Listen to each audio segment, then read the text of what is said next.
So gwe foot soldier muli ku mission yammwe mugenda oba muli Kawempe oba muli wa mugenzeewa mwesisinkanye n'abana abantu abambadde ebya black aba police ya Uganda.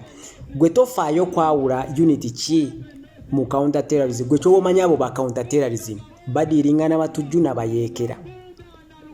Already nakugambye nti ba operatingira wabweru okulumba mmwe abali ku byammwe mbolokuba bagala okuba dispersinga bali abalala babalemereddwa babeera wabweru w'amateeka, which means byonna bye bagenda okukola bya bumenyi bw'amateeka. Kyova olaba tebabeera n'amannya ku uniforms zaabwe era babeera bisse faces zaabwe. Kati gwe nga foot soldier ali ku ground ky'oba olina okusuubira nti they are going to do the worst, bagenda kukola ebibi ebisingayo.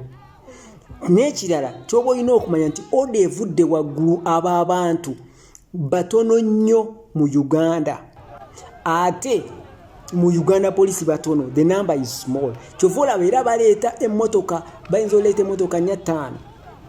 You understand? Si bangi, they are not many. The training is hard, is intense. So gwe ky'oba omanya amaanyi gaabwe galuwa mubasanze babasazeeko.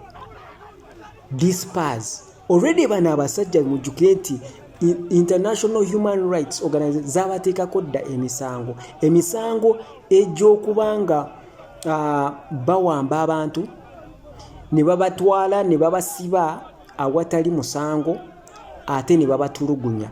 Baliko emisango eyo jati yammwe. Jati yammwe gye mutera ossanga eriko emisango egy'okuwamba n'okutulugunya. Babamanyi aba International Human Rights, so they already know that. So you should expect it. Aba International Human Rights babagambye bakikola, you should expect it. Naye bayina weakness gye mutamanyi. In their training baba traininga okubeera bonna obutaawukana. Lwansonga okwawukana is a weakness. Era mulaba n'abali aba FFU babeera era babeera bonna era tebaawukana.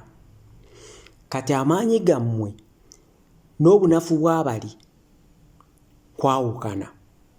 Separate. Bwe baba babasazeeko tebajja bangi, temuva ku mulamwa. Remain targeting your goal, heading to where you're heading, but separate. Babasazeeko muli ku roundabout musaasaane, tebagenda kusaasaana. They are not allowed to do that. Yes, abamu bagenda kwetumiikiriza bikina era tebagenda wala bakomaawo mwe musigale nga mugenda. Olaba we mubaweera amaanyi kubanga musigala mwenna. Bwe bwolaba bana ababbulu ab'ebibombola babasazeeko. Let me say forces za Uganda nga zibasazeeko naddala units eziva mu police naddala abo ababbulaka kuba be basinga obutono mu police ya Uganda. Musaasaane. Musigale nga mugoberera omulamwa gwammwe gumubaddeko naye musaasaane temubeera wamu. Bwe mubeera wamu kibaleetera nabo okufuna amaanyi nti bo ba operatingira amaanyi gaabwe gabeera mu kubanga ba operatingira mu group nga bali bangi. Ky'ova olaba nti munnaabwe wagezaako okubaawukanako bamusika ne bamuzza. Yes, wekibeera. So mwawukane mubasaasaanye babeere weak. Bwe babeera weak tewali gwe bagenda kulumya nkubuulira wadde no.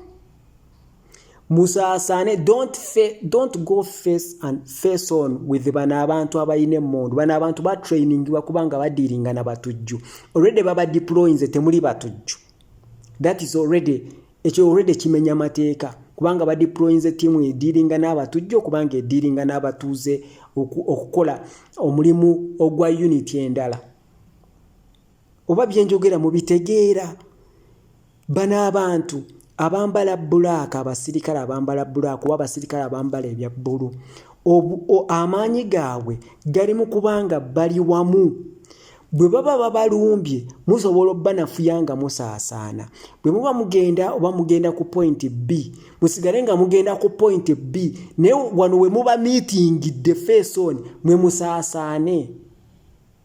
ofuna bulungi bino bye balinya waggulu ku mmotoka bye bakola ki mwe mubaleke mu beerabise but mwe abantu ba foot soldier abatambula temukkiriza bano abantu kubakwata kuba already international human rights watch ekugamba nti bano abantu balina omuze oguwamba n'ogutokyalinga abantu ne babasiba illegal abatali musango so teweefuula target munafu yaba abantu separate temwefula nti mugenda kusigala wamu muba engaging mu balwane nedda that is wrong mubasasa mubaawule omu waaku bw'abalumba eri gye muba mugenze oyo muba musomufungana because ali omu tagenda kukikola nze nkubuulira I promise you teri muntu agenda kubalumba nga ali omu it is risky and in their training it's not allowed tuli on the same page amanyi gamwe mbagambye bana abantu bwe muba mubasisinkanye ku kkubo their weakness kubaawula mubaawula mutya namwe nga mwawukanye mwe mubalaba nga musaasaana bwe muba mugenda ku point B musigale nga muheadinga ku point B naye musaasaane aba abantu bwe baawukana ne distance kangambe nti just 10 meters okuva ku motoka zaabwe baba maze okunafuwa okitegeera that means they are separate naye mugenda ne mubaleetera okubalumba ekirindi nga mwenna mwekuumidde awantu wamu ne mubawa amaanyi nti babalumba kirindi nedda mwawukana bamubadde abadde eri bawuleko ani gwe bagenda okulumba ekirala temubaleetera kubawamba bwe baba babalumbye nga babasanze separate disperse that is their weakness